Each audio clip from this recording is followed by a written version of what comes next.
Bonjour et bienvenue à tous et à toutes sur la chaîne de la Minute de Code. Aujourd'hui, on va se faire un petit projet, une petite landing page pour des ventes de sacs à main. Donc, on aura un petit header, on aura un petit système de recherche. Lorsque je vais appuyer sur le petit bouton de recherche, une petite modale va apparaître. On aura ici une petite animation sur l'image principale. On aura une petite section à propos, une petite section boutique avec des animations lorsqu'on va survoler nos produits.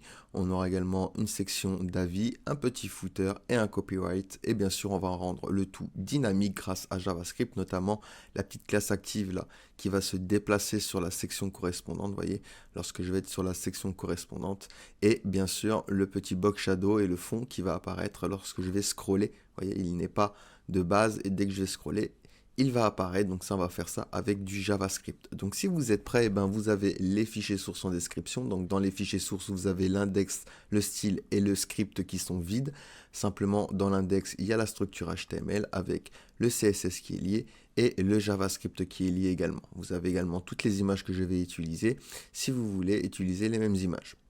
Pour commencer, on va préparer notre plan de travail. Donc pour commencer, je vais aller sur boxicon.com, qui est une bibliothèque d'icônes qui nous permet d'utiliser des icônes. Elle est très performante. Vous vous rendez sur le site, vous allez dans Usage et vous allez récupérer dans Import the CSS la balise link qui est juste ici. Donc là, je fais un CTRL-C et je vais venir me la coller juste avant ma balise de style.css qui est juste ici. Donc nickel. Une fois que ceci est fait, je vais cliquer sur Boxicon pour retourner sur le système de recherche d'icônes. Et on va se le garder pour plus tard. Je vais également aller sur Google Font, aller chercher la typo Poppins. Donc hop, je tape Poppins et ici, vous voyez, tac, je vais pouvoir sélectionner ma typo. Donc on va sélectionner du Light 300, du Regular 400. On va également prendre du Semi-Bold 600, du Bold 700. Donc moi, c'est déjà sélectionné. Et du 900, Black 900. Une fois que ceci est fait, vous cliquez ici et vous avez deux solutions. Soit vous l'importez au niveau du HTML ou ce qu'on va faire nous, l'importer au niveau du CSS. C'est ce qu'on va faire, donc on va copier ça et on va se le coller dans notre feuille de style. Hop, nickel. Comme ça, là, j'ai importé Poppins dans mon document. Nickel, parfait. Donc là, on a importé la typo, ça, on peut le fermer. On peut revenir ici. Donc je vais utiliser deux extensions qui vont nous être très pratiques. Vous allez cliquer sur extension ici. Donc la première extension est normalement de base installée avec VS Code, c'est Emmet. Emmet qui va nous permettre de faire des raccourcis clavier, ce qui va nous faire gagner énormément de temps.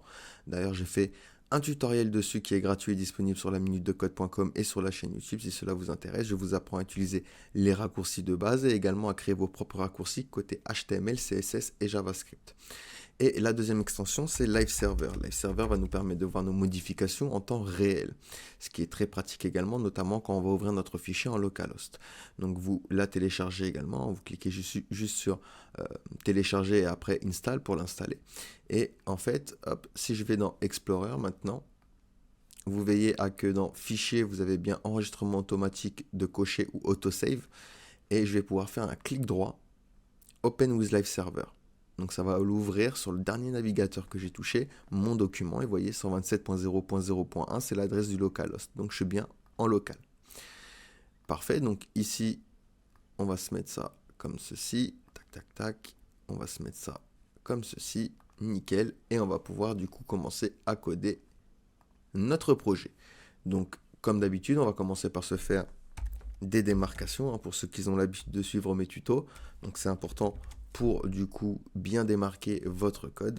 Et ici, je vais taper navigation. Si jamais vous avez beaucoup de contenu, vous allez pouvoir vous retrouver plus facilement. Ensuite, je vais me faire une nav. Donc une balise sémantique nav. Les balises sémantiques attendent un certain contenu précis. Donc les robots de Google vont lire ces balises et vont attendre un contenu spécifique à l'intérieur. Donc dans la nav, il va attendre une navigation. À l'intérieur, je vais me faire un A avec la classe logo. Donc avec Emmet, je vais pouvoir faire un point logo pour ajouter une classe. Et regardez, hop, il va avoir directement la classe. Je peux faire la même chose avec les ID. Donc si je mets un dièse logo, et ben, si j'appuie Entrée, il va directement avoir l'ID. Et bien sûr, je peux rajouter plusieurs classes. Donc si je fais .logo.btn, il va y avoir du coup les deux classes logo et btn. Donc ici, hop, on retourne ici, on fait un point logo. Et ça fonctionne avec toutes les balises HTML. Donc ici, ça va pointer sur rien pour le moment. Et on va aller chercher une icône. Ici, on va taper shopping. Et on va récupérer le shopping bag ici. On va dans font. Vous voyez, là, il nous propose du coup une balise que l'on peut copier. Et on va venir se le coller à l'intérieur de notre A. Donc, je reviens sur mon document et vous voyez, j'ai bien mon icône ici.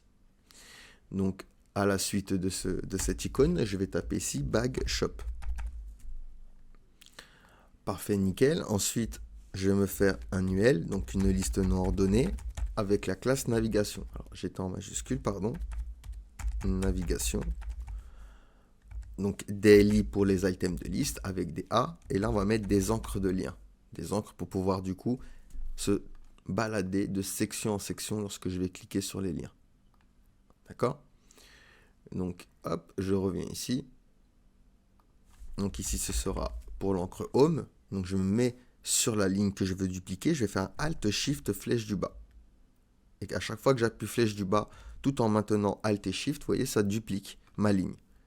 Donc, ici, je vais faire à propos. Donc, ici, on va mettre About.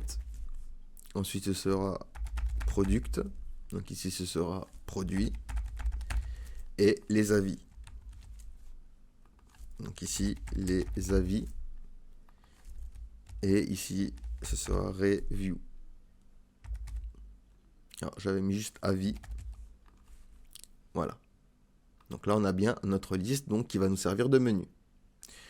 Ensuite, à la suite de cette liste, je vais me faire une div avec la classe navIcons.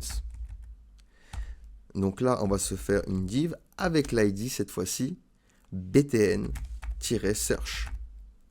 Et on va lui rajouter la classe .bx.bx-search.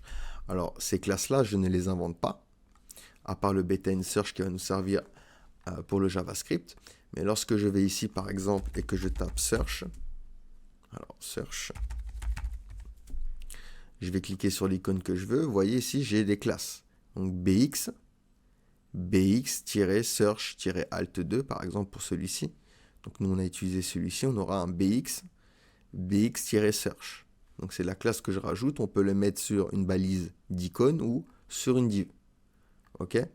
Donc ici, je vais avoir mon icône. Nickel, parfait. Donc ensuite, on va se faire une div avec du coup la classe bx, bxs-cart-alt. Donc ça, c'est pour l'icône du panier. Vous voyez? Nickel. À l'intérieur de cette div, on va se faire un span avec 0. Ce qui va nous servir pour, vous voyez, faire cette petite notification en haut. De la même manière, donc là, je peux sortir de navicon et je vais faire une div avec l'ID burger menu et la classe bx et bx-menu. Hop, on revient ici, j'ai bien mon menu burger qui est apparu.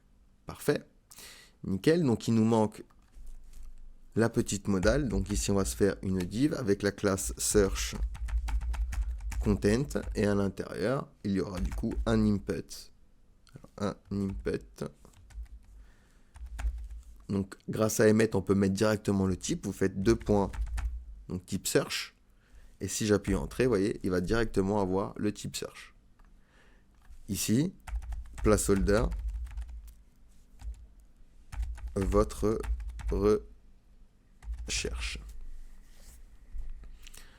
Parfait, donc on a bien notre input. Donc ça, on va se le mettre en commentaire pour le moment, pour pas que ça nous gêne, pendant qu'on va styliser avec le CSS. Donc on va venir maintenant au niveau de notre CSS et on va commencer par se faire une démarcation pareille pour démarquer le CSS qui va être global. Donc ici, je tape global. On va utiliser le sélecteur universel pour sélectionner tous les éléments et on va utiliser un box sizing border box, margin 0, padding 0 pour effacer les marges qu'il y a de base. Donc c'est un petit reset CSS. On va rajouter au passage notre fonte Poppins avec la fonte family. Liste style none. Donc ça c'est pour les puces. D'accord? Les listes ont des puces. On enlève les puces. On va dire outline none et border none. Ça c'est pour les boutons. text decoration none, donc ça c'est pour les liens, vous savez, c'est la petite underline qu'il y a en bas des liens.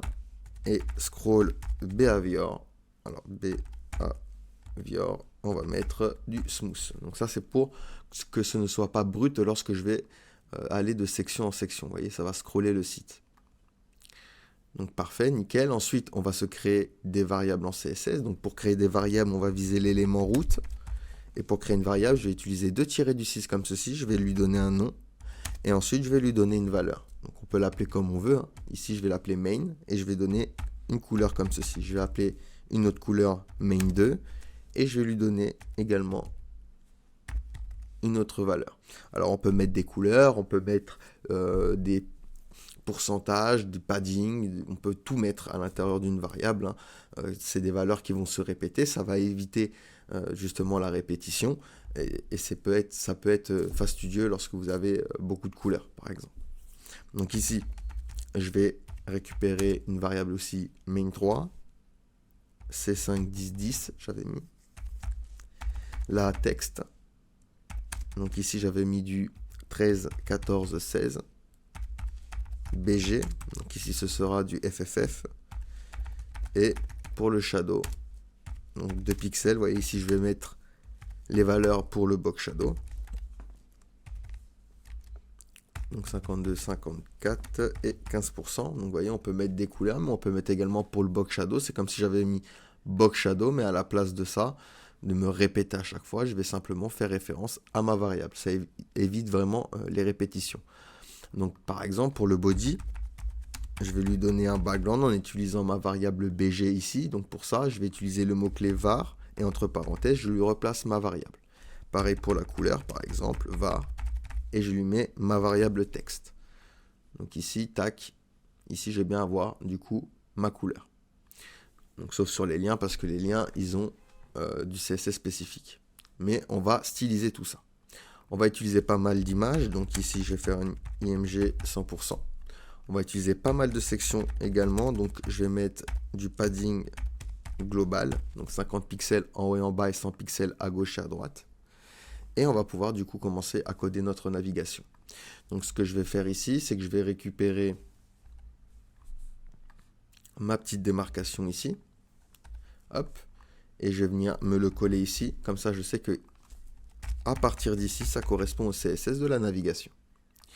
Donc ici, je vais faire une nav, position fixed. Donc qui dit position fixed dit que ça devient un élément positionné. On a accès à 4 autres valeurs, top, bottom, left et right, à 4 autres propriétés, pardon.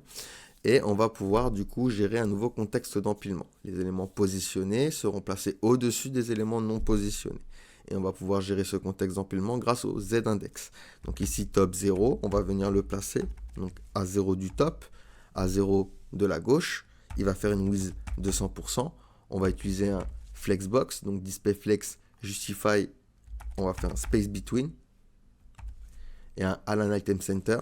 Et un Z-index 1000, justement pour gérer ce contexte d'empilement, pour lui dire, justement, tu vas passer au-delà de tout. D'accord? Au-dessus de tout. Donc ici, on va mettre du padding, 18 pixels en haut et en bas, 100 pixels à gauche et à droite. Voilà, parfait. Et là, on a bien notre navigation qui commence à se styliser. Je vais ensuite viser le logo. Donc ici, je vais faire un point logo. Je vais utiliser un display flex, align item center, column gap pour mettre de la gouttière de 0,5 rem, font weight 600, color var text, et on va utiliser text transform uppercase pour tout mettre en majuscule. Donc là, on a bien notre logo. Ok, on va prendre l'icône qui est à l'intérieur, donc .logo.bx, color var main et une font size de 24 pixels. Hop, nickel. Donc on a bien notre petit logo qui s'est stylisé. On va maintenant s'occuper de la navigation qui est juste ici. Donc ici, je vais faire un point navigation, display flex et un gap de 1 rem. Donc ils vont se mettre les uns à la suite des autres comme ceci, parfait. Maintenant on va prendre les liens qui sont à l'intérieur, donc navigation A. Et là on va utiliser un color var main On va utiliser une font size de 1 rem. Donc 1 rem, hein, c'est 16 pixels. Ça fait référence à la font size de base. Position relative. Text transform, on va mettre du uppercase. Hop, donc on a bien nos éléments ici, parfait, nickel. Donc là, on va faire la petite underline, vous voyez, qui va apparaître juste en bas. On va faire ça avec un pseudo-élément, d'où le position relative, d'accord?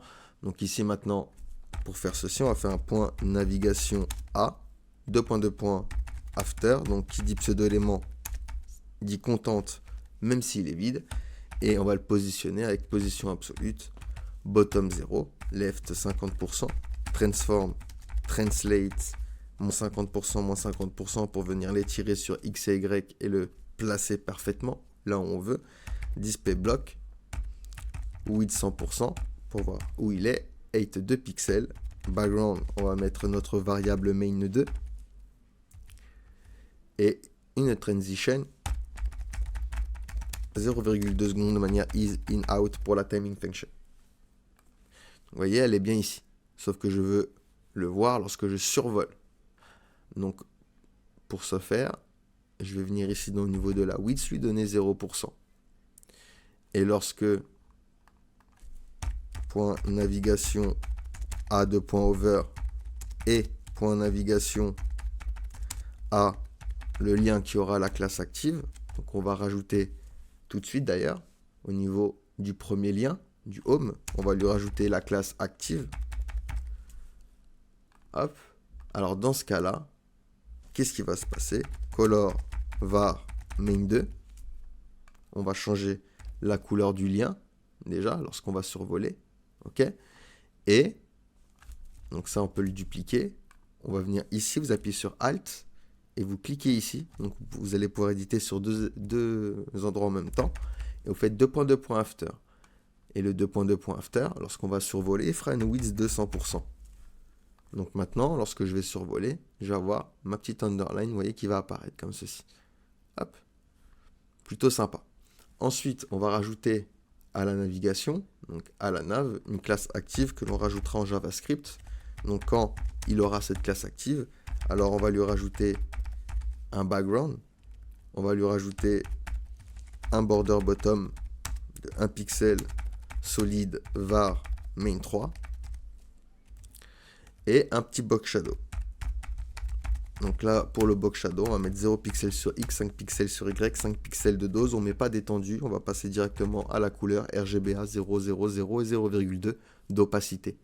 Donc ça, on va le rajouter en JavaScript. Mais quand la nav aura la classe active, eh ben, on aura notre background et notre shadow avec notre petite border. Donc hop, ça, on le rajoutera en JavaScript directement lorsque justement on va scroller. Vous voyez, tac, tac. Donc nickel, on peut revenir hop sur notre CSS. Alors là, on a fini avec la petite classe active. Donc ce qu'on va faire maintenant, c'est s'occuper des icônes juste à côté. Donc je vais venir ici. Point nav icons. Donc ici, on va faire un display flex, un gap de 1 rem, une font size de 20 pixels, align items center pour centrer nos éléments. Ok, nickel. Ensuite, je vais m'occuper des icônes qui sont à l'intérieur. Donc .bx, cursor pointeur, padding 7 pixels, border radius, on va également mettre du 7 pixels. Hop, 7 pixels. Background, on va utiliser notre variable main et color var bg. Nickel, parfait. Donc lorsqu'on va les over, donc 2 points over, on va changer le background avec notre var main 2. Vous voyez, tac, on a bien notre changement, parfait, nickel. Donc ce qu'on va faire maintenant, c'est récupérer celui-ci. Donc point bxs card alt, on va lui donner une position relative. Pourquoi? Parce que du coup, on va récupérer le span qui est à l'intérieur. Et on va lui dire position absolue, top, moins 7 pixels, white, moins 7 pixels également. On va le placer un background crimson, voyez, il est bienvenu se placer ici. On va lui donner une width innate de 18 pixels. Un border radius de 50% pour faire un cercle parfait. On va centrer avec Flexbox, donc Display Flex, Justify Content Center et Align Item Center, et une font size de 13 pixels pour réduire le 0. Et voyez, on a notre petite information, notre petite pop-up ici. Parfait, nickel. Donc maintenant, on va s'occuper du burger menu ici. Donc, ce que je vais faire, c'est burger menu. Donc ici, on va donner une font size de 1,8 rem. Color var main. Donc notre variable main. Cursor pointer. Donc lorsque je vais le survoler, le curseur va changer. Et lorsque je vais le hover, bien sûr, on va changer le background avec notre var main 2.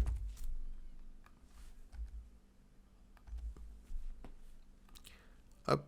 Alors, pas le background, pardon, mais la color. Nickel. Maintenant, on ne veut pas le voir au niveau du desktop. Donc on va mettre un display none. Hop, voilà. Comme ça, on ne le voit pas. On va s'occuper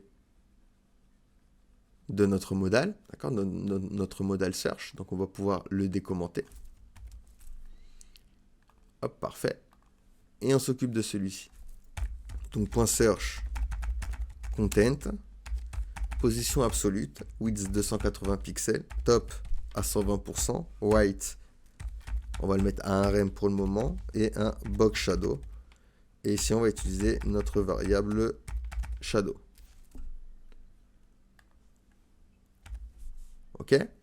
Ensuite, on va récupérer l'input qui est à l'intérieur. Donc pour l'input, une width de 100%, une height de 50 pixels, padding 1 rem, background var bg et color var main. Color var main.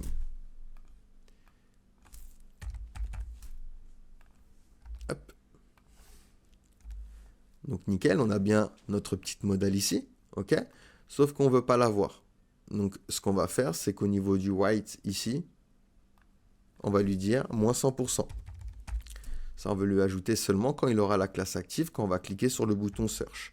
Donc ça, je vais lui faire search content.active. Dans ce cas-là, tu auras un white de 1 rem.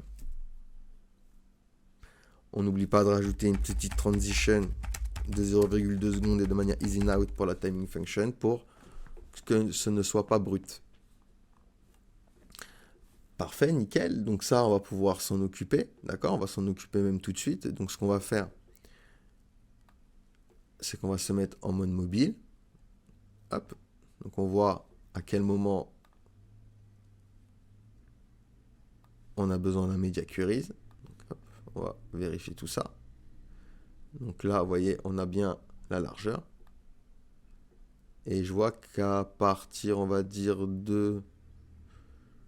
Et là, ça va se toucher. Donc on va dire qu'à partir de 780 pixels, j'aimerais bien placer mon menu en mode mobile. Donc ce qu'on va faire, c'est récupérer déjà notre démarcation ici. On va venir en bas. Voilà.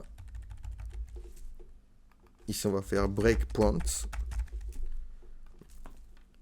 Et on va se faire une media queries. Donc, arrobas media screen and max width 1058 pixels. Donc ici, on va prendre la nav et on va lui changer le padding à 16 pixels en haut et en bas et 60 pixels à gauche et à droite. D'accord? Donc déjà, on change le padding, vous voyez? Tac, tac. Nickel.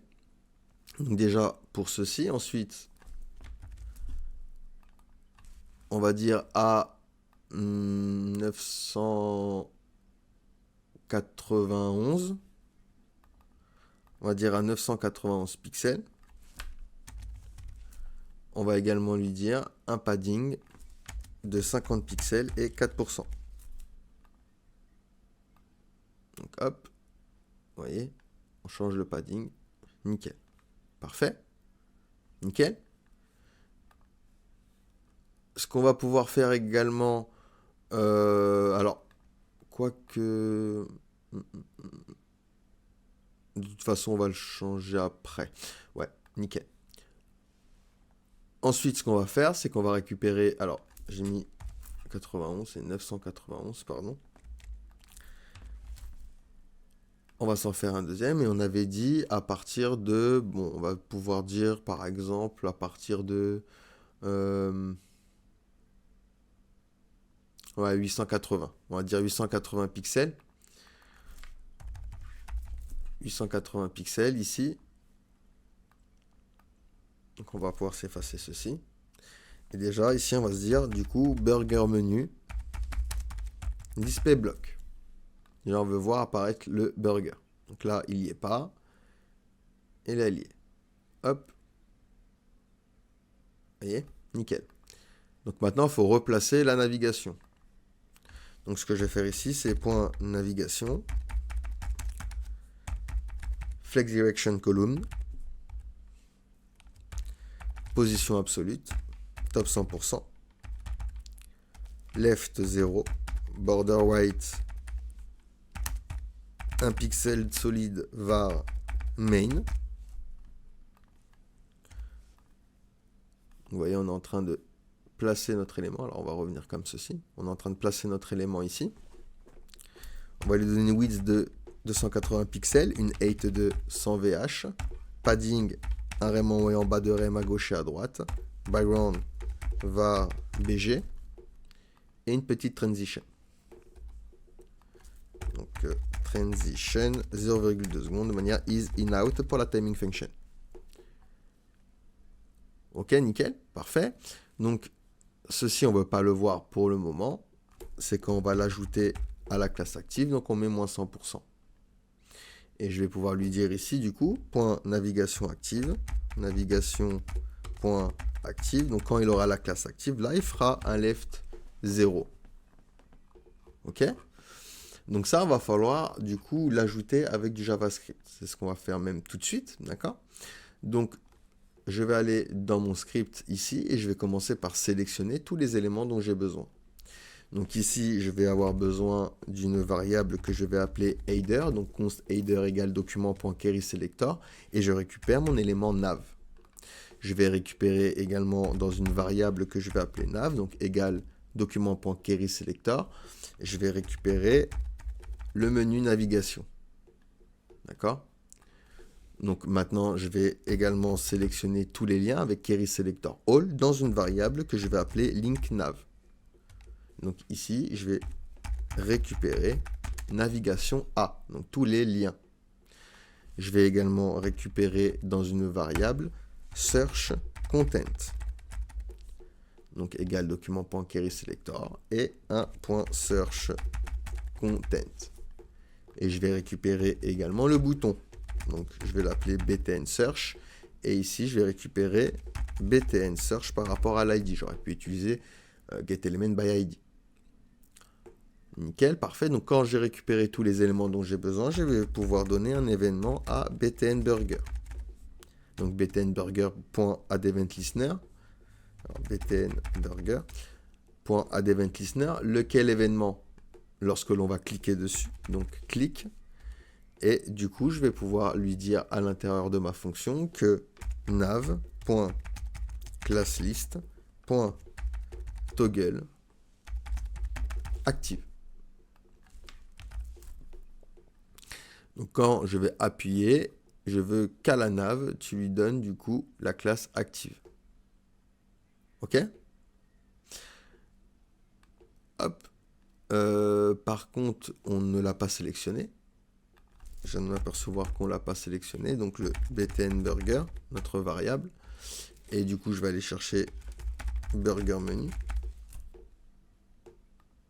Et on a bien notre menu, vous voyez, qui apparaît lorsque je vais appuyer sur le burger.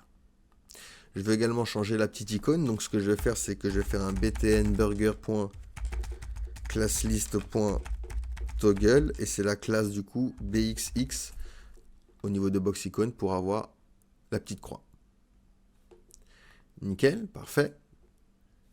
Je vais également lui dire que lorsque je vais cliquer sur Search, je veux ma modale. Donc ici, je fais un événement à btn search, lequel événement le clic, et même histoire. Donc search content.classList.toggle, et on va lui toggle la classe active. Donc lorsque je vais cliquer ici, j'ai bien ma search qui apparaît. Le problème qui va se poser, c'est que lorsque je vais appuyer sur Search et sur mon menu, ça va se superposer. C'est pas ce que je veux. Donc ce que je vais faire, c'est que je vais récupérer ça. D'accord? Et à l'intérieur de ma fonction, je vais me les coller. Et à la place de toggle, on va remove. Si jamais il appuie ici sur le menu et ensuite sur le search, hop, ça va l'enlever et ça va remettre mon icône de menu. OK? Et bien ceci, on va le faire la même chose au niveau du bouton du burger. Parce que là, c'est ouvert, mais si je rappuie, et ben ça reste. Donc ici, je vais récupérer tout ça et je vais le mettre ici et je vais lui dire tu remove. Donc maintenant, j'appuie sur Search, j'appuie sur le menu et c'est bon, c'est nickel. Maintenant, lorsque j'appuie sur un des liens, je veux également que ça s'enlève. Donc ce que je vais faire ici, c'est un link nav.forEach, vu que ça nous retourne un tableau, le Query Selector All. Donc je vais pouvoir utiliser forEach. On lui donne un nouveau libellé, je vais l'appeler link. Et dans ce cas-là, eh ben, on va faire un événement sur les links, lequel événement le clique. Et du coup, on va remove la nav et le btn burger. Donc lorsque je vais cliquer sur l'un des liens, hop, pareil, ça enlève la classe active des deux. Je vais faire la même chose lorsque je scroll, d'accord? Je veux enlever, si jamais je scroll, alors par exemple, on va se mettre de quoi scroller. Donc vous voyez, hop, je voudrais l'enlever également lorsque je vais scroller. Donc ce que je vais faire ici, on s'enlèvera le texte après, vous inquiétez pas. C'est utiliser un événement sur l'objet window, lequel événement le scroll. Et lorsque je vais le scroller, alors on va remove également ceci. Et la search content également. Donc maintenant, si j'ouvre le menu et que je commence à scroller, vous voyez, ça s'enlève. Pareil pour search. Hop, ça va s'enlever. Ok? J'aimerais ajouter également la classe active à la nav. Donc pareil, même histoire. Je vais donner un événement à window, lequel événement le scroll. Et dans ce cas-là, on va faire un header.classList.toggle active. Seulement si window.scroll y est supérieur à 0. Donc là, on est à 0. OK? Et hop, là, je suis plus à 0. Donc du coup, il lui a donné le fond. OK? Sauf que, lorsque je clique ici, j'aimerais bien qu'il le mette aussi. Donc, je vais revenir sur mon btnburger.eventListener et je vais rajouter une condition. If, si window.scroll y est égal à 0, alors, dans ce cas-là, header.classList.toggle active. Alors, active. Donc maintenant, si j'appuie sur le menu burger, ça ajoute également la classe active au menu, à ma navigation, pardon. Nickel, parfait. C'est parfait, c'est parfait, c'est parfait. Hop. Du coup, on a fini avec notre JavaScript ici, au niveau de notre navigation. Alors, on en aura besoin après pour déplacer la classe active de nos liens sur les sections correspondantes, mais on verra ça un peu plus tard. Donc, je vais pouvoir revenir ici sur mon index HTML. Hop, je vais m'effacer ça. Voilà. On se fait un peu d'espace, on récupère notre démarcation et on va pouvoir continuer du coup avec le home. Donc ici, tac, je me colle ma démarcation et j'appelle ça home. Donc il va avoir une section avec l'ID home pour le lier à l'encre de lien. D'accord? Alors, home ici. Donc, on le lie grâce à l'ID. Et la classe home également. Donc, ça, c'est pour le CSS. div.home content. Un H1. Alors, j'avais mis la galerie BR des sacs span et les gants. Alors, et les gants. Et j'avais mis sac comme ceci. Ok, nickel, parfait. Et j'avais mis ensuite un P. Donc j'avais mis découvrez une collection exquise, un BR. Donc BR, ça fait des sauts à la ligne, hein, des retours à la ligne, des sacs à main pour affirmer votre style. Ok, nickel. Ensuite, on avait un bouton, donc a.btn. Et ici, il va pointer sur rien et on mettra à l'intérieur en savoir plus. Je sors de Home Content et je vais me faire une div avec la classe Home IMG. Et à l'intérieur, on se met une IMG. Et je vais aller chercher l'image Home. Et j'ai bien mon image qui est apparue ici. Donc on va pouvoir se remettre comme ceci. Nickel. On a fini au niveau du HTML, on va pouvoir venir au niveau du CSS. Donc on va récupérer notre démarcation, on se le colle comme d'habitude. Et ici, on se met Home. Donc on y va, on va se faire le Home. Ici, je vais faire un point Home. Width 100%. Min 8, donc une hauteur minimale de 140 pixels. On va utiliser un display grid. Alors, 540 pixels, pardon. Un display grid. Un align items center. Un grid template columns, ici on va dire repeat, donc répète-moi en autofit pour les rendre responsifs, min max, donc tu feras 17 rem si tu peux, sinon auto. Ensuite, gap de 1 rem pour les gouttières, et un petit background, ici j'avais mis du RGB 247, 234, 210. Hop, parfait, nickel. On s'occupe du H1, donc ici je vais faire un point home H1. Font size, pareil, clamp, 30 pixels, 5 viewport width et 60 pixels. Donc clamp, c'est une fonction CSS qui va nous permettre de faire du responsif avec du texte. Ça va prendre 3 valeurs, une valeur minimale, une valeur préférée, une valeur maximale. Donc ici, notre H1 va faire 5 viewport width en taille, mais il ne dépassera pas 60 pixels, il ne fera pas moins de 30 pixels.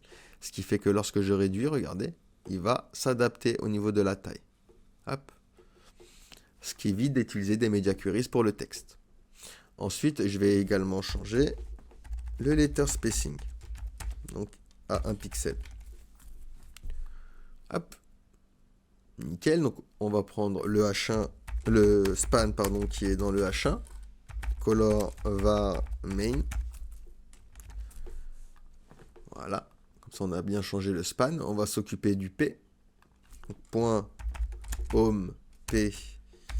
Donc max width, on va lui donner 80%, font size 0,9 rem, margin 1 rem en haut, 0 à gauche et à droite et 2 rem en bas. Parfait, donc là c'est pour notre texte. Pour notre bouton, ce qu'on va faire pour le bouton, c'est qu'on va venir au niveau du global, puisqu'en fait tous nos boutons vont se ressembler, vont avoir le même CSS. Donc ça, du coup, on peut le mettre au niveau du global. Donc ce que je vais faire ici, donc je vais viser BTN. Padding 10 pixels en haut et en bas et 15 pixels à gauche et à droite. On va changer également la font size à un rem. On va également mettre un background var main. On va changer la couleur avec color BG. Border radius à 7 pixels. Et une transition 0,2 secondes de manière is, in, out pour la timing function. Donc la manière dont ça va exécuter la transition. Point .btn de point .over, donc lorsque je vais le survoler, je vais changer le background avec ma variable main2. Et là, j'ai bien mon bouton stylisé. D'accord? Donc tous nos boutons auront le même CSS, c'est pour ça qu'il est préférable de le mettre ici. OK? Dans le global.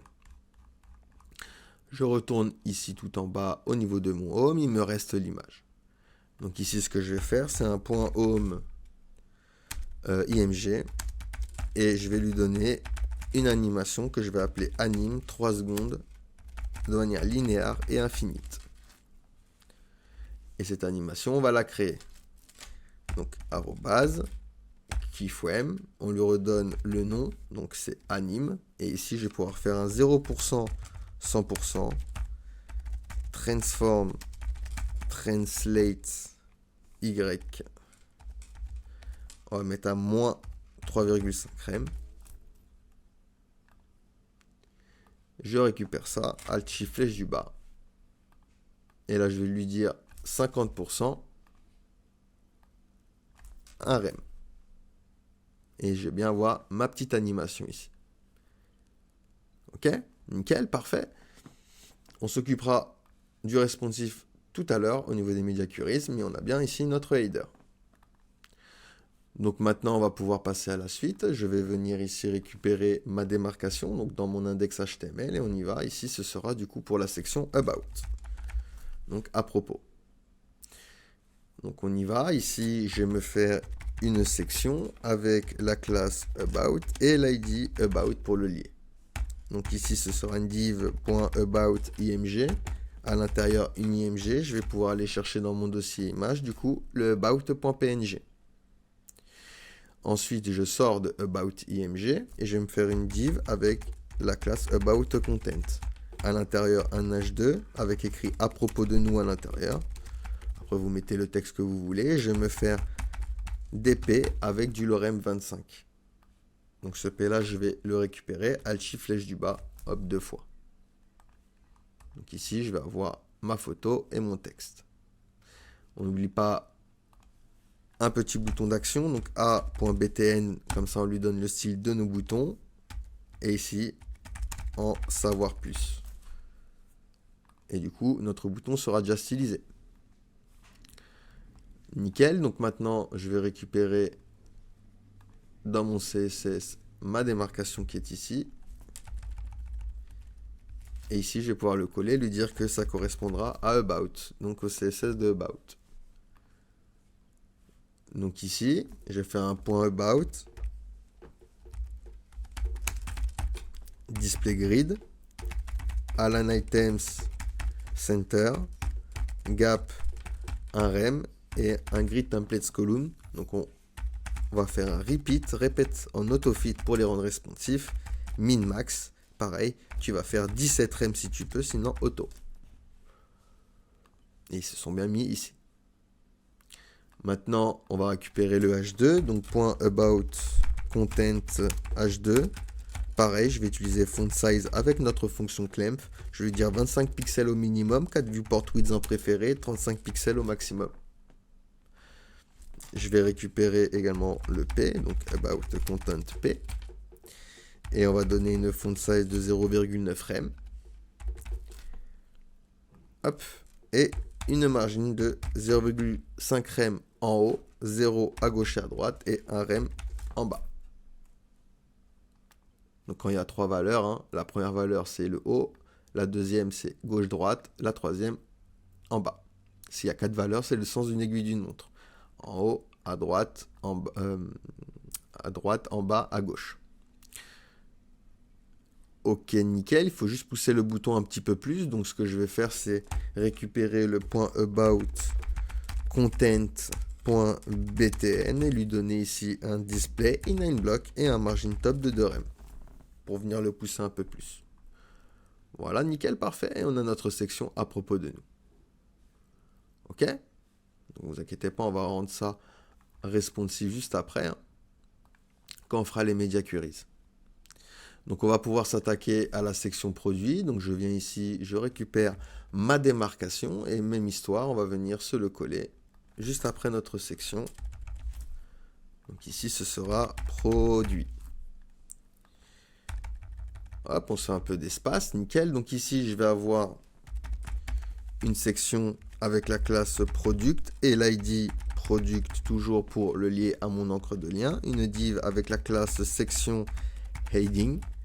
Un h2 avec écrit no produit. Hop. Je vais me faire une div avec la classe product container. Et là, on se fait un peu de place, on va se faire des petites boxes. Donc on y va, on va se faire une div avec la classe product box. Une img à l'intérieur, on va aller chercher l'image S1. Un h3, on va mettre titre du produit. Un span avec le prix. Donc on va mettre 39,99. Et un bouton d'action pour le rajouter au panier, pour l'acheter. Donc div.bx.bxs-carte-alt pour la petite icône, vous savez, du panier. Nickel. Donc des images, j'en ai 6. Donc je vais pouvoir dupliquer ma box 6 fois.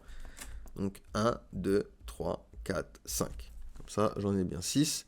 Donc ici, ce sera l'image numéro 6. Là, l'image numéro 5. Là, l'image numéro 4. Là, l'image numéro 3. Et là, l'image numéro 2. Comme ça, ils auront chacun leur propre image. Parfait, nickel. Donc là, je peux remonter un peu trop d'espace. Je vais pouvoir venir maintenant dans mon style CSS, récupérer ma démarcation qui est juste ici, le coller, et ici, je vais mettre produit ou product. Donc on y va. Ici, je vais commencer par section heading. Donc la section heading, ici, je vais lui dire un text line center qui correspond au titre de la section et un margin bottom de 2 rem. Donc là, on est sur ici. Donc maintenant, je vais récupérer le H2 qui est à l'intérieur. Donc H2.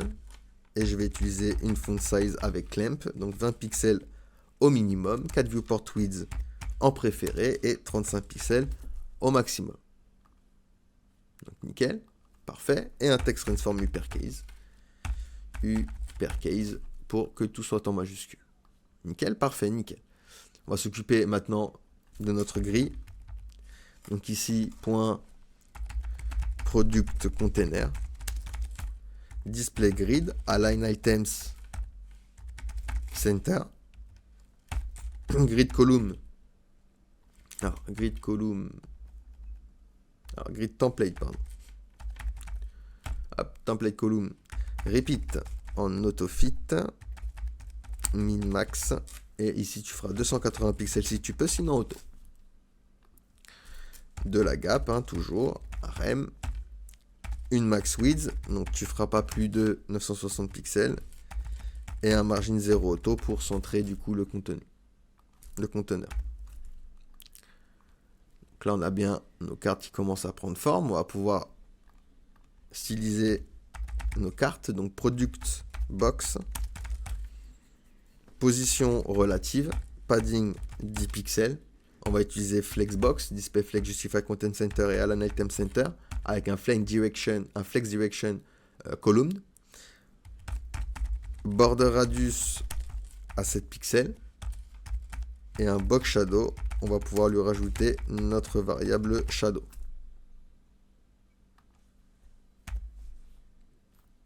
Ok, nickel. Ça prend forme, ça prend forme. On va s'occuper des images qui sont à l'intérieur. Donc ici, Product Box, IMG. Donc border radius de 7 pixels. BG, on va mettre du E2, E2, E2. Width de 100%, une height de 250 pixels. Object Fit, on va mettre ici Content. Content et un Object Position. Ici, on va mettre Center. Avec une petite transition, puisqu'on va lui mettre un petit over en easy out pour la timing function. Ok, donc ça c'est nickel, on a bien nos images. Donc quand on va aller over ces images, du coup, On va faire un transform scale x moins 1.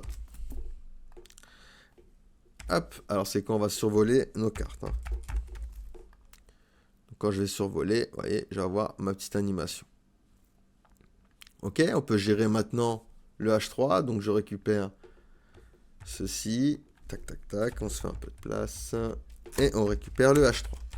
Donc le H3, simplement une petite font size avec lamp. 18 pixels au minimum, 4 viewport width en préféré, 22 pixels au maximum. Parfait. Ensuite, je vais récupérer le span, color var main. Donc ça c'est pour le titre. Et on va s'occuper du coup du bouton d'achat. Donc BX. Font size, on va lui donner un rem. Color var BG. Background var main. Padding, un rem. Border radius, 7 pixels en haut à gauche, 0 pixels en haut à droite, 7 pixels en bas à gauche à droite et 0 pixels en bas à gauche. Position absolue, bottom 0, white 0, cursor pointer. Et également une transition 0,2 secondes de manière is, in, out. Donc, il est bienvenu ici. Ok. Et lorsque je vais survoler ce bouton, du coup, on va changer la couleur. Donc 2 points ouverts. Background va main 2. Et on a bien nos petites cartes ici maintenant qui sont stylisées. Parfait, nickel. On va pouvoir s'occuper maintenant de notre section review, donc les avis. Donc je vais récupérer ici ceci, et je vais aller ici, tac, je les colle, et ici, les avis. Donc on y va, ici ce sera une section avec la classe review et l'ID review également. Une div avec la classe section heading, comme ça le titre il sera déjà stylisé, et un h2 avec écrit les avis. Comme ça, il est déjà stylisé au niveau du section heading. Ensuite, je vais me faire une div avec la classe review container. On se fait un peu de place et on va faire la même chose que notre grille, donc des review box.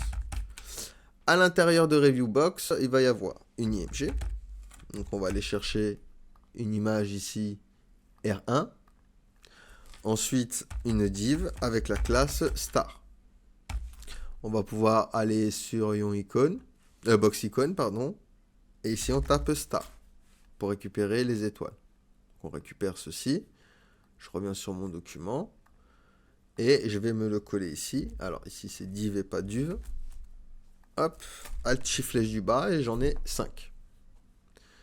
Je sors de Start, donc il y aura un H4 avec écrit par exemple, j'avais mis Lori Dual, et un P avec un Lorem 20. Donc voilà, on a bien notre petite carte, donc ça on en a 3, donc je vais pouvoir reprendre toute ma box, Alt Shift flèche du bas 2 fois. Et du coup, on change simplement l'image à chaque fois. Et après, si ça vous dit, vous pouvez changer également le nom. Donc ici, j'avais mis Mathilde Dou et Marie-Jeanne. Ici. Marie-Jeanne. Voilà. Parfait. Nickel. Donc là, on a bien notre section. Donc, ce que je vais faire maintenant, c'est passer au CSS. Donc, on vient ici, on récupère notre démarcation, on le colle ici, et ici, ce sera avis. On va mettre plutôt review. Hop, et hop. On se fait un peu de place, donc on y va. On va faire un point review container. Il va y avoir un display grid, un align item center, un gap de un rem, et un grid template column. Repeat en autofit. min-max, 280 pixels si tu peux, sinon auto. Vous voyez, hop, on a bien formé notre grille. On va pouvoir gérer maintenant les petites box. Donc, point review box. On va utiliser flexbox, donc display flex, justify content center et align item center. Un flex direction column pour les avoir en colonne. Text align center pour centrer le texte. Border bottom, on va mettre ici du 3 pixels solide var main pour créer la petite bordure. Alors, hop, et hop. Pour créer la petite bordure, vous savez, comme ici, là. Hop. La petite bordure qui est ici. OK. Donc, tac. On peut revenir sur notre document. Ce que j'avais mis... Alors, oui. J'avais oublié le S ici. Voilà, comme ça, on a bien... J'avais oublié le S à chaque fois à Review Box. C'est ça qu'on ne voyait pas ma petite bordure. Parfait. Donc, on lui rajoute également du padding de 1 rem et un petit box shadow. Et on lui rajoute notre variable shadow. Ok, parfait, parfait, parfait. On va pouvoir s'occuper des images qui sont à l'intérieur. Donc ici, Review Box IMG. Je vais lui dire width de 70 pixels, height 70 pixels. Border radius de 50%. Et je vais pouvoir lui donner un object fit. Et ici, je vais dire cover. On va lui donner une marge un petit peu pour pousser l'élément en bas. Donc margin bottom de 0,5 rem.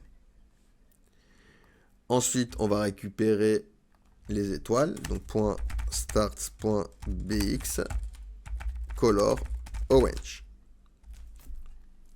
Donc ça c'est pour nos petites étoiles. Ensuite, le H4 à l'intérieur, font size clamp, tu feras 15 pixels au minimum, 4 viewport width en préféré ou 20 pixels au maximum. Hop, on récupère le P. Donc, margin top de 0,5 rem et une font size de 0,9 rem. Et du coup, Review Box, lorsque je vais le hover, on va lui changer le background avec du RGB 247, 234, 210. Hop, donc quand je vais le survoler, vous voyez, j'ai bien changé le background. Nickel, et puis on a notre section avis ici. Parfait, donc ça prend forme tout ça, ça prend forme, ça prend forme. On va pouvoir du coup se faire le footer. Donc, hop, je reviens dans mon index HTML et on va récupérer notre petite démarcation comme d'habitude. Donc, hop, je récupère, je viens ici. Donc ici, ce sera footer.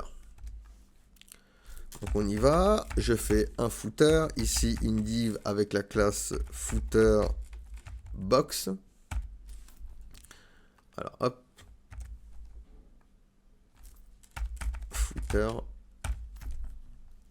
nickel, je vais aller chercher le logo, je redescends et je le colle à l'intérieur, ici. Parfait, je vais faire une div avec la classe sociale pour les réseaux sociaux. Donc ce sera un A qui mène ici à rien. On va aller sur box icon, chercher du coup Facebook. Facebook. On va récupérer celui-ci. Tic, tic, tic. Hop. Et on le colle ici à l'intérieur. Donc le A, je le duplique une fois, 2 fois, 3 fois. Et je vais simplement changer à chaque fois le réseau. Donc ici, Instagram, Twitter et YouTube. YouTube. Je reviens ici. Hein. Hop. Et j'ai bien mes icônes. Parfait, parfait, parfait. Donc maintenant, je sors de Footerbox. Et je vais me recréer une autre Footerbox. Donc ici, ce sera un H5 avec écrit page. Avec un lien donc, qui va pointer sur rien. Et ce sera Home, Alt, Shift, flèche du bas. Et on invente. Hein. On aura une page à propos. On aura produits et avis. Donc ça, je peux l'effacer. Je récupère ma footer box, je la reduplique. Ici, ce sera du coup information. Donc ici, ce sera mention légale. Ici, politique de confidentialité. Conditions de vente. Et ici, on va faire modalité. Hop, j'étais en majuscule. Modalité de remboursement. Ok, du coup, je refais une dernière footer box pour, du coup, le contact. Donc ici, je vais faire contact. On va s'enlever tout ça. On se fait un P. Ici, je vais faire 18 rue de la Paix. Alors, hop, de la Paix, Paris-France. Donc, on invente. On va aller chercher ici map. Donc, on peut récupérer celle-ci. Et on va se le coller ici. Donc, le P, Alt Shift flèche du bas 2 fois. Pour revenir ici. Donc, ici, ce ne sera pas map, ce sera BX Fun. Et ici, BX Enveloppe. Enveloppe. Donc ici, on va mettre une adresse mail fictive, bien sûr, bag@gmail.com. Et ici, un numéro de téléphone, plus 0, 0, 0, 0, 0, 0, 0. Voilà. On en profite pour faire le copyright, donc div.copy. Donc P, le E anglais copy, point virgule pour faire le signe du copyright. La minute de code, tout droit réservé 2023. Voilà, nickel. Donc on va pouvoir venir dans notre style CSS pour s'occuper du CSS du footer cette fois-ci. Donc on y va, je récupère ma démarcation juste ici, tac, tac, tac, et ici je vais mettre footer.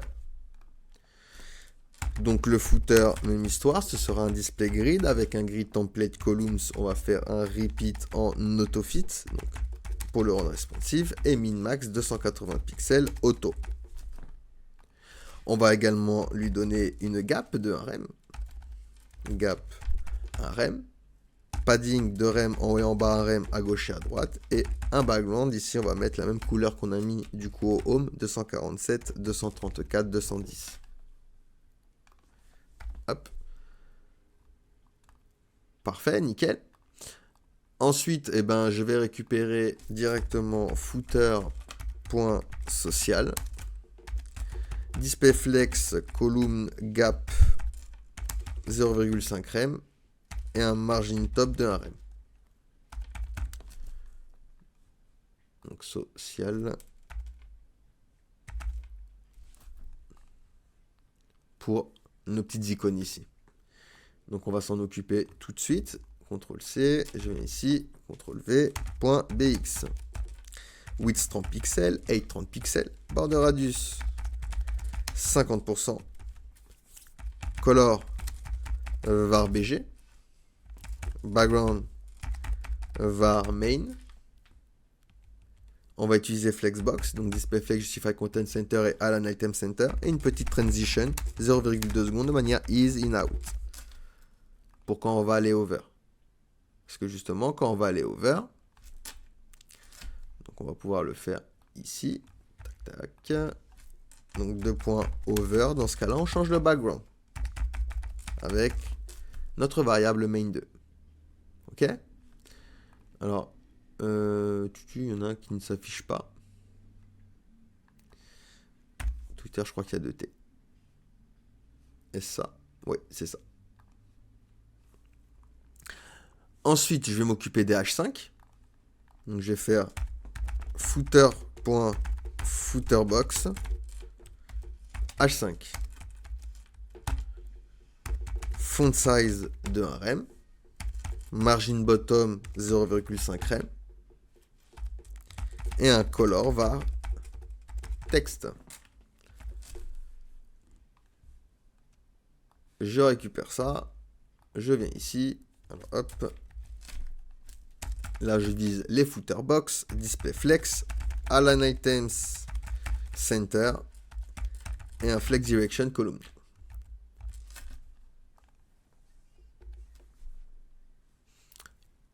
Maintenant on récupère les A, je me fais un peu de place,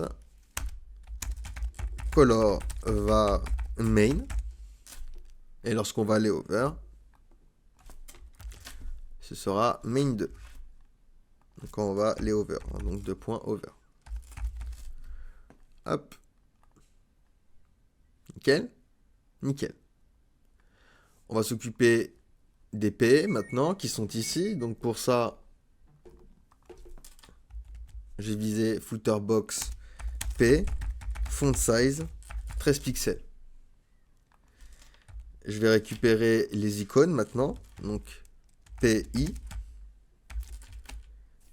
margin white 0,5 rem et une font size de 1 rem pour les grandir ici. Et tac, nickel.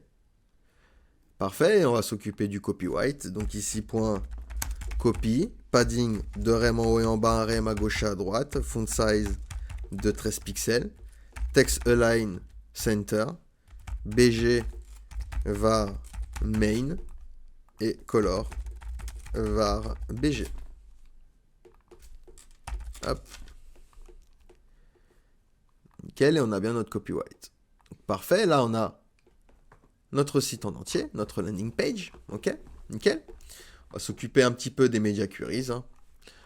Hop, donc déjà pour commencer, on avait changé au niveau de 1058 pixels le padding de la nav. On va rajouter également pour le padding des sections qu'on avait mis en global. Donc ici, padding pour section, 50 pixels en haut et en bas, 60 pixels à gauche et à droite. Ok, on lui change le padding. Voilà, nickel. Parfait. Ensuite, ici, on va mettre plus section que la nav. La nav, on va la laisser tranquille pour le 991 pixels. Je vais prendre par contre les product containers et lui donner un grid template columns, repeat en autofit, min max 240 pixels auto. Donc là c'est vraiment pour redimensionner, vous voyez celle-ci. Ok. Alors hop.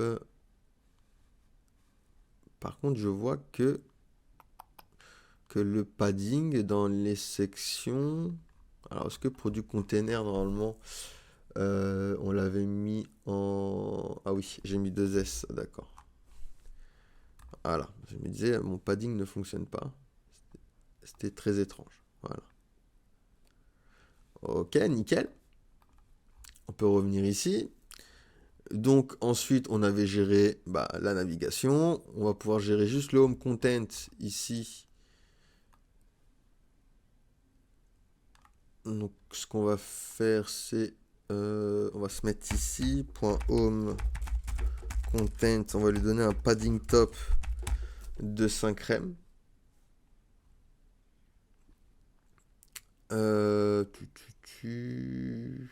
On pourrait. Alors, je me demande comment on pourrait.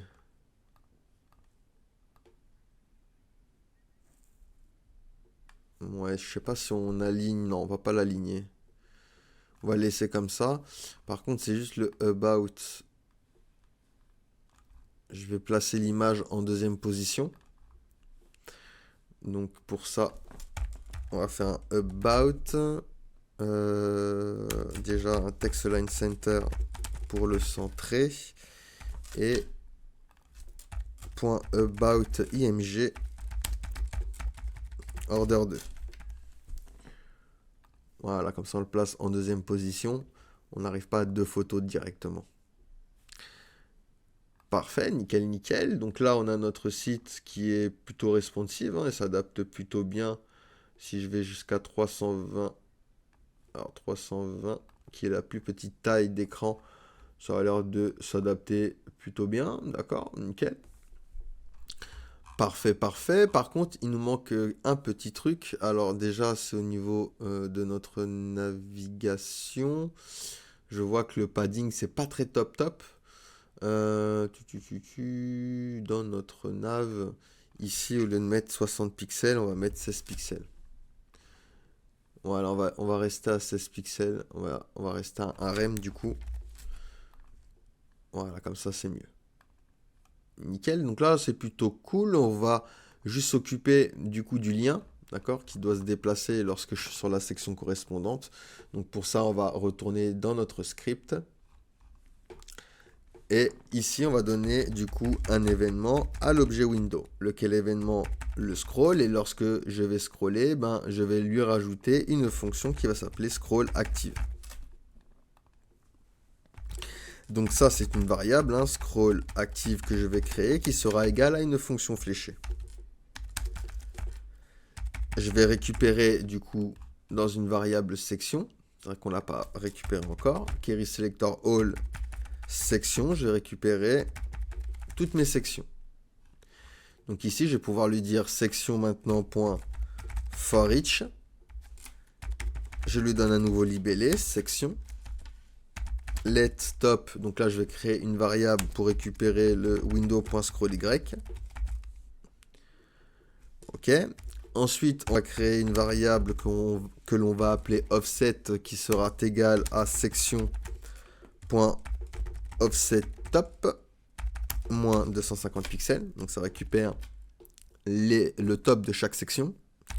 Let 8 qui sera égal à section.offset8 et l'id qui sera égal à section.getAttribute et on récupère par rapport à l'id. Ok, donc maintenant ce que je vais pouvoir faire, c'est un if si top est supérieur ou égal à offset. Et donc le est logique, hein, toutes les conditions doivent être respectées, pas comme le ou logique où l'une des conditions peut être respectée. Ou alors top est inférieur à offset plus 8. Donc dans ce cas-là, link nav.forEach. On lui donne un nouveau libellé. Et on va faire un links.classlist.remove. Donc on enlève déjà la classe active au lien qui est déjà coché. Vous voyez, là je suis sorti de home, du coup il l'a enlevé. Vous voyez. Maintenant il faut l'ajouter. D'accord, il faut l'ajouter au lien correspondant. Donc document.querySelector. On va sélectionner avec nos backtitres. Navigation A entre crochets href étoile égale $id pour faire référence à notre variable id. Ok. Hop, on peut fermer les backtitres. Et on va lui rajouter la classe active. Donc ici, .class list.add active. Donc voilà, maintenant, je suis sur à propos, vous voyez, hop, elle va bien se déplacer. Donc là, je suis sur produit, les avis, vous voyez, tac, tac, nickel. Et c'est la fin du coup de ce tutoriel, j'espère que le contenu vous a plu. N'hésitez pas à nous rejoindre sur le Discord, sur TikTok, sur Instagram et sur YouTube. Et je vous dis, prenez soin de vous et à la prochaine pour une future vidéo. Ciao, ciao.